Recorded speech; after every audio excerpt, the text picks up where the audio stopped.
Hey everyone, how's it going? This is a Sendowl honest review. As you can see, we're on the Trustpilot and the average is 3.5 with only 97 reviews, which is like really not a very good option. And then you can see that at the bottom there is mostly 5 star or 1 star. So let's look at the 5 star. So this guy say it works, it secures the download, and it minimizes the pirating of copyrighted, and technical side is also very much understandable. So he's saying the software is easy to use.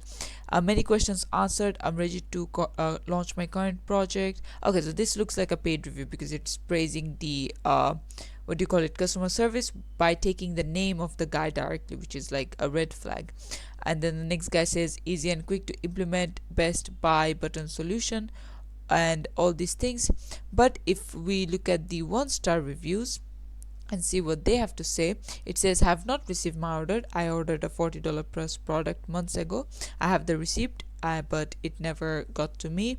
Again, same thing, this guy says that he couldn't download it, like he got no link, and you can go ahead and read all those things. But I would say Sendowl is really not a very reliable software that you can go for. Please look for other softwares that have better reviews and are actually reliable. And this is it for the video. Thanks for watching. Please leave a like and subscribe for more tutorials like this, and I'll see you guys in the next one.